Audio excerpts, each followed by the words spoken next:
Bienvenue sur Lumière Divine. Aujourd'hui, nous continuons notre série, Étude des psaumes. Et l'épisode d'aujourd'hui est pour tous ceux qui vivent une injustice, une attaque dans le dos. Le psaume 7 est une prière de protection et de justice. Et ce psaume est une grande leçon. Respire doucement. Complainte de David. Chantez à l'Éternel au sujet de Cush, Benjamite. Éternel, mon Dieu, je cherche en toi mon refuge. Sauve-moi de tous mes persécuteurs et délivre-moi afin qu'ils ne me déchirent pas comme un lion qui dévore sans que personne vienne au secours. Éternel, mon Dieu, si j'ai fait cela, s'il y a de l'iniquité dans mes mains, si j'ai rendu le mal à celui qui était en paix avec moi, si j'ai dépouillé celui qui m'opprimait sans cause, que l'ennemi me poursuive et m'atteigne, qu'il foule à terre ma vie et qu'il couche ma gloire dans la poussière. Lève-toi, ô Éternel, dans ta colère, lève-toi contre la fureur de mes adversaires, réveille-toi pour me secourir, ordonne un jugement. Que l'assemblée des peuples t'environne, monte au-dessus d'elle vers les lieux élevés. L'Éternel juge les peuples, rends-moi justice, ô Éternel. Selon mon droit et selon mon innocence, mets un terme à la malice des méchants, et affermis le juste, toi qui sondes les cœurs et les reins, Dieu juste. Mon bouclier est en Dieu, qui sauve ceux dont le cœur est droit. Dieu est un juste juge, Dieu s'irrite en tout temps. Si le méchant ne se convertit pas, il aiguise son glaive, il bande son arc, et il vise. Il dirige sur lui des traits meurtriers, il rend ses flèches brûlantes. Voici, le méchant prépare le mal, il conçoit l'iniquité, et il enfante le néant.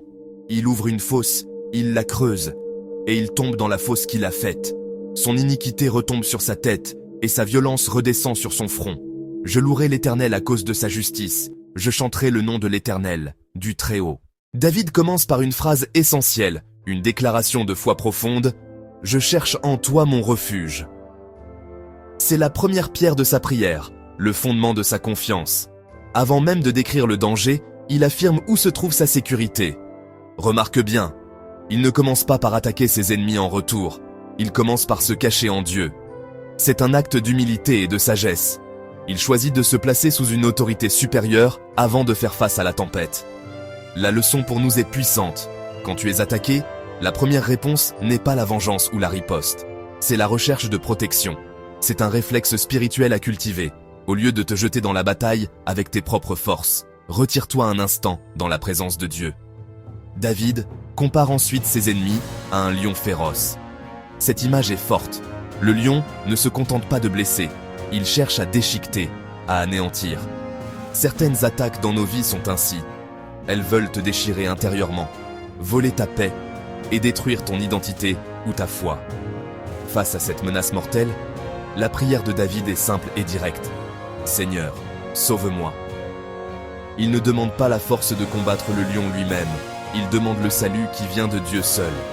C'est la reconnaissance que certaines batailles dépassent nos capacités et que notre seule espérance est une intervention divine. Si j'ai fait cela, il demande à Dieu de le juger selon la vérité. Parce que quand tu vis une injustice, tu veux être compris. Dieu voit ce que les autres ignorent. Dieu voit ton cœur. Même si les gens parlent, Dieu sait. Dans ces versets, David lance un appel puissant, un cri du cœur vers le ciel. Il demande à Dieu de se lever et de juger. Face à une injustice qui semble grandir et triompher, quelle est sa première réaction? Il ne rassemble pas ses armées.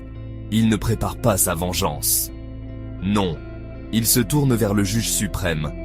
Il ne s'appuie pas sur sa propre force, ni sur sa propre compréhension de la situation, mais il s'ancre entièrement dans la justice parfaite de Dieu.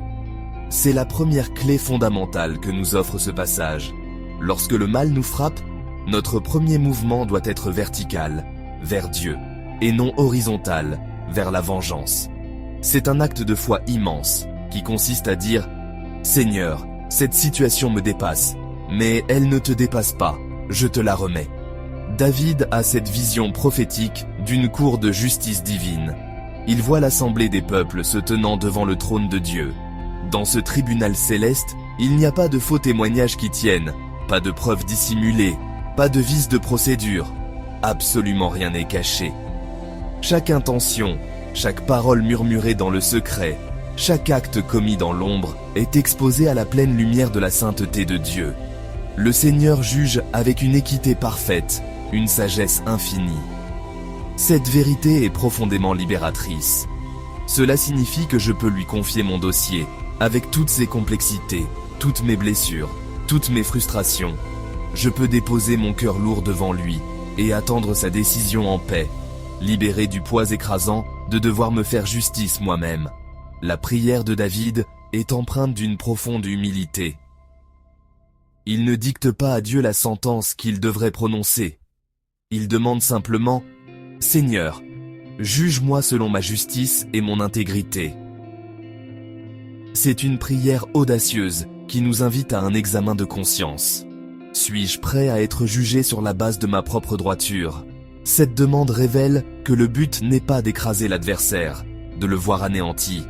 Le véritable enjeu est que la vérité éclate au grand jour, que la justice soit restaurée, et que celui qui marche dans l'intégrité soit affermi, confirmé dans sa voie. C'est une prière pour la clarification, non pour la destruction. Lorsque tout semble confus, que le mensonge et la vérité s'entremêlent, faites de ce psaume votre propre prière. Demandez à Dieu de faire la lumière. La grande leçon de ces versets est donc de s'en remettre au jugement divin, même lorsque les apparences jouent là contre nous. Je demande un jugement selon l'innocence et la vérité qui résident en moi par la grâce de Dieu, et non selon les accusations mensongères du monde. Mais cette confiance appelle une contrepartie, ma responsabilité de marcher honnêtement. Je ne peux pas appeler Dieu à juger le monde si je cultive l'injustice dans mon propre cœur. Le psalmiste nous rappelle que Dieu sonde les cœurs et les reins. Il ne s'arrête pas à l'apparence de nos actions. Il connaît nos motivations les plus profondes, nos intentions secrètes. Cette pensée n'est pas effrayante, mais rassurante pour celui qui cherche à plaire à Dieu. Elle garantit que notre sincérité, même imparfaite, est vue et appréciée par notre Père Céleste. Comment appliquer cela concrètement aujourd'hui? Premièrement, je prends la décision consciente de renoncer à toute forme de représailles, qu'il s'agisse de paroles amères, de commérages ou d'actes de vengeance. Je confie activement ma cause au Seigneur par la prière. Deuxièmement, je m'engage à garder une attitude droite, même quand on me traite injustement. Cela signifie parler avec douceur là où on attendrait de la colère, bénir là où on s'attendrait à maudire. Je laisse à Dieu l'espace pour être mon défenseur. C'est un chemin exigeant, mais c'est le chemin de la paix, car sa justice n'est ni lente ni aveugle, comme peut l'être celle des hommes. Elle est parfaite, et elle agit toujours au moment opportun, selon un calendrier divin que nous ne maîtrisons pas, mais auquel nous pouvons faire entièrement confiance. Et c'est dans cette confiance absolue que David peut finalement affirmer avec une certitude inébranlable « Mon bouclier est en Dieu, qui sauve ceux dont le cœur est droit. » Après avoir remis le jugement à Dieu, il découvre la protection.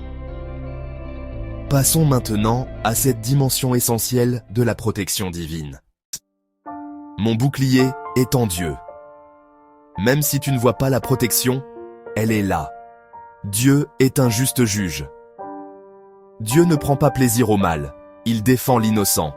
Tu n'as pas besoin de te justifier devant tout le monde, Dieu te justifiera. Cette partie est une loi spirituelle. Le méchant prépare une fausse, et il tombe dedans. Ce qu'on fait aux autres revient, ce qu'on sème, on récolte. Le psaume dit, son iniquité retombe sur sa tête. Tu n'as pas besoin de te venger, Dieu sait comment renverser les plans du mal. Le psaume finit par la louange. Je louerai l'Éternel à cause de sa justice. Même avant de voir le résultat, David loue. La louange est une arme. Elle ferme la porte à la peur. Elle ouvre la porte à la victoire. Seigneur, tu vois l'injustice, tu vois les mensonges, tu vois les attaques. Aujourd'hui, je me réfugie en toi. Sois mon bouclier, sois mon défenseur. Fais éclater la vérité, renverse les plans du mal, et donne-moi ta paix. Je déclare, Dieu me protège, Dieu me défend, Dieu me rend justice. Au nom de Jésus, Amen.